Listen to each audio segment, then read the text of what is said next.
I'm backstage at what is going to be the biggest live rock and roll interview this country has ever seen.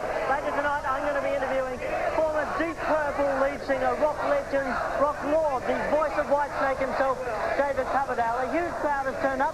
We've actually flogged 20,000 of these Coverdale Denton interview t-shirts. As you can see, the obligatory tour date on the back.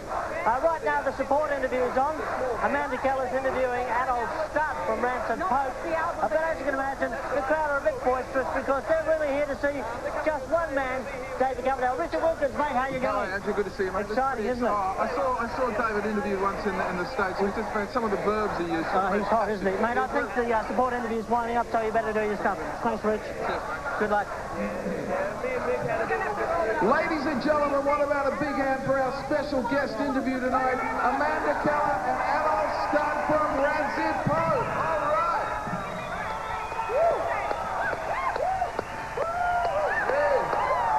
right. And now, the interview you've all been waiting for. Live from the Larry King room of the Denton Show, Andrew talks to a man with worldwide sales of over 20 million albums, a man described as the last great rock star. Ladies and gentlemen, would you please welcome Andrew Denton and Mr. David Coverdale!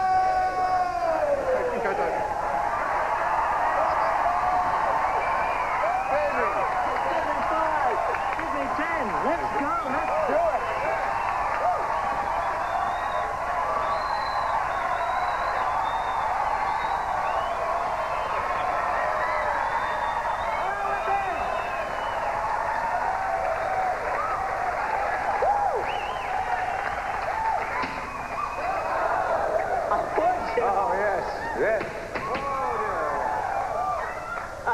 My God, they got the president. Quick run. Yes, tap into Australia. Yes, tap rock and roll. Rock and roll to you. Actually, does Spinal Tap give you the total screaming shit state? Yeah, it frightened me to death. Yeah, really. No, a bit close to the bone. It's going to be very hard to do an interview after a build-up like that, but we'll try. Slightly, yeah. That was really effective stuff, wasn't it? Yeah, it was. It's certainly worth How you doing?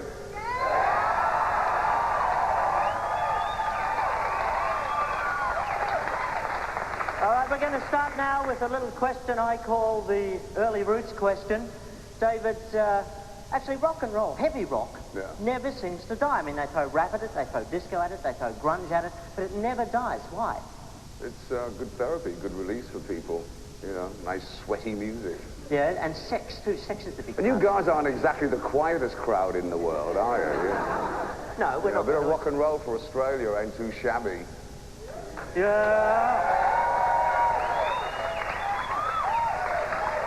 Actually, this is... Before you joined Deep Purple, you were playing a crowd for a couple of hundred, and then your first gig with Deep Purple was 20,000. What was that like? That was pretty scary, but we had fun, you know. Did it freak you out? Screaming and shouting, you get away with it. Yeah, but that's the thing, the heavy rock voice. When did you first discover that? Is cock rock the right term? Cock rock's pretty close, yeah. Pretty close. It's basically, at the beginning, trying to imitate all the R&B and the blues singers. Yeah. You know, going, well, if they can sound like that, why can't I? You know, so but giving it a go, and then competing, of course, with all of this shit. Yeah. You know? We spent a lot of money on this shit. Thank you very much, Dave.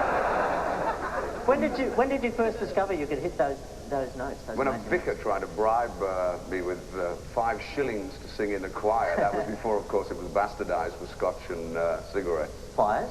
And all this stuff. Yeah. So you went for the big note, did you? Wasn't this the end of Casablanca? Yeah, it was. This don't amount to a hill of beans. Oh, yes, indeed. Can you hit one of those notes now? I couldn't, no. I'm fighting a flu, actually. Really? Yeah. So not even a one. Wow! Is that it? Andrew Denton, opportunity knocked. Thank you very much. The other thing, I'm a bit hot here. Can we have a towel, please? I'm a bit hot, thanks. The other thing that always amazes me is the... would you care to share? What's in it? What's in it? Just my sweat. No. Just be worth the towel that sweated in one day. Like the Tom Jones ploy. Oh, really? Yeah. Where are the knickers? Come on.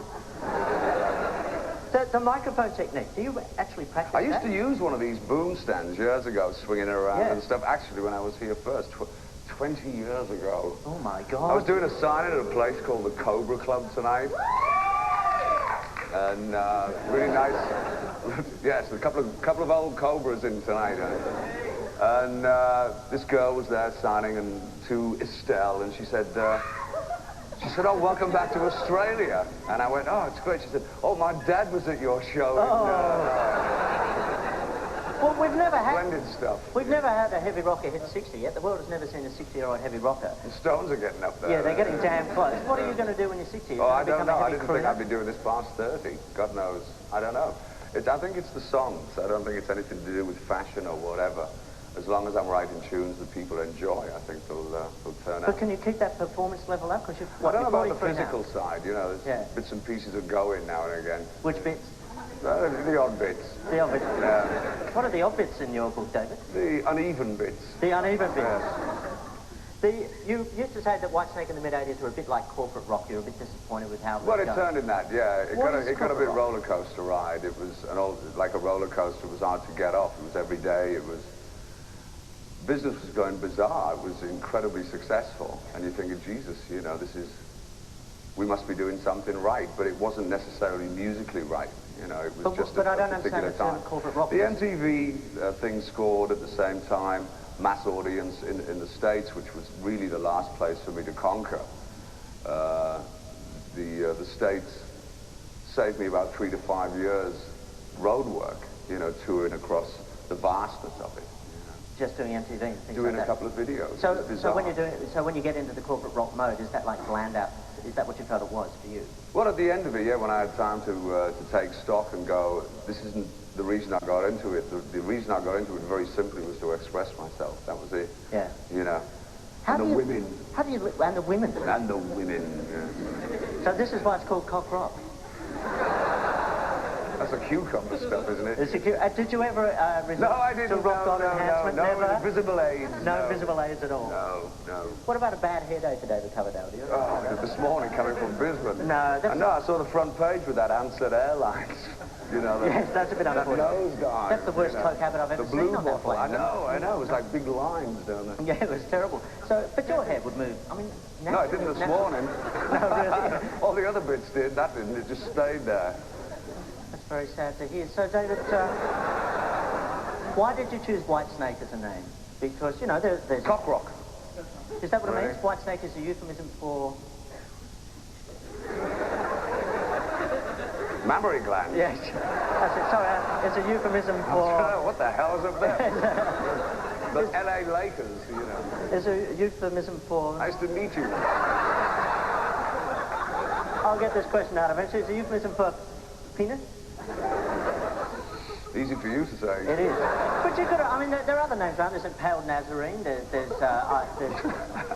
that's a good name. Butthole surfers, Butthole surfers, Dayglow abortions. Why didn't you go for an aggro sort of... Dayglow abortion? You've never heard of the Dayglow? I'd never sleep at night.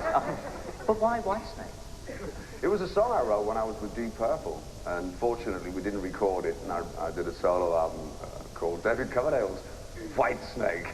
You know, and it stuck. And it stuck, the Whitesnake. It stuck, yeah. Well, David, we've learned so much about you tonight. Yes, you have indeed. I have been Andrew Denton, and this has been David Coverdale. Come with me.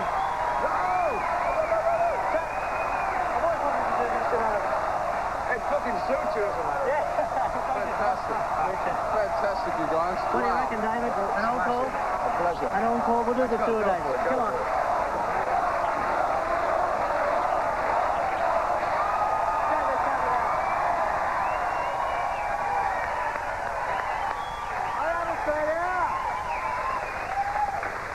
This is a little question David and I wrote in a hotel in Pensacola once when we were holed up for a while. It's called, what are the tour dates? You ready, Dave?